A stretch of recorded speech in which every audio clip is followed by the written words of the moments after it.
Hello, my name is Zikr Barnechea. Today we will be talking about a very important issue in the United States, which is immigration. Immigration is more than a political issue, it's about the people.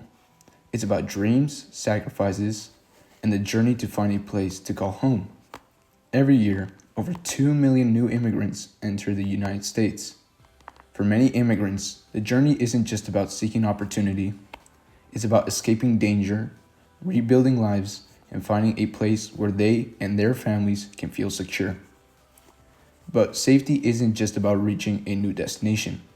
It's about navigating the risks along the way and adapting to new challenges in unfamiliar environments.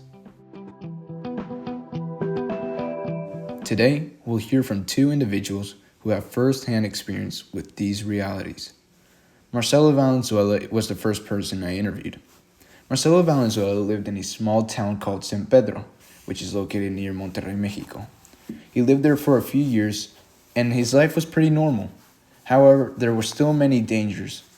The part that I lived in Monterrey was San Pedro, and it was a place where it was nicer than a few other places in Mexico, but there was still violence was still prevalent, and that had a big impact on me living there. I then asked him if those dangers were part of the reasons why he and his family decided to move to the U.S., and this is what he had to say. I think that and mainly that and satellite opportunities was one of the main reasons that I moved here.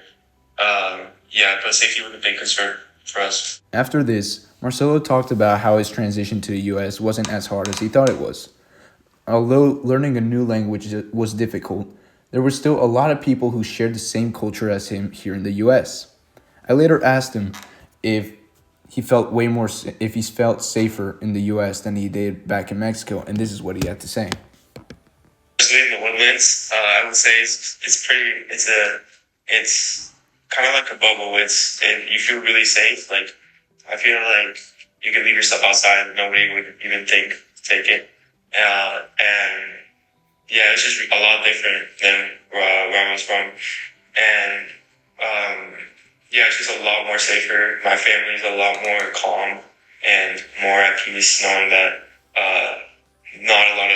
there's not a lot of crime in the woodlands. So yeah.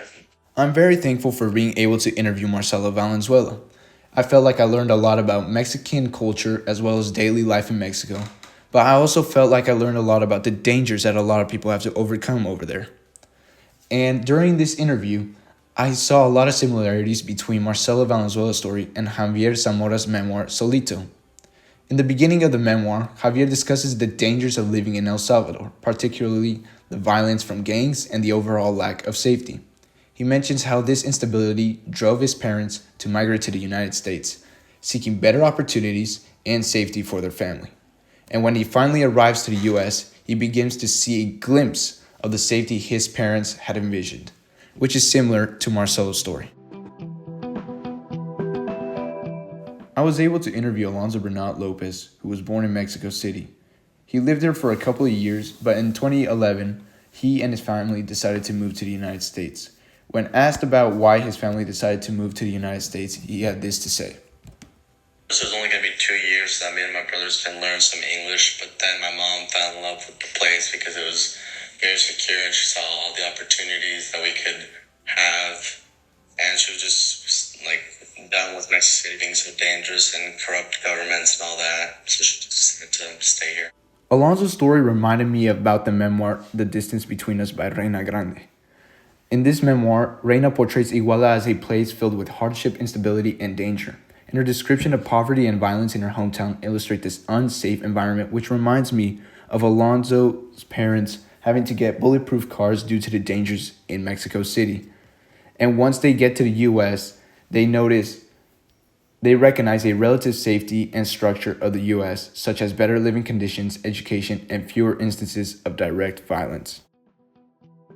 I'm very thankful for these interviews. I felt like I learned a lot about the Mexican life as well as the dangers they have to go through. Thank you for listening.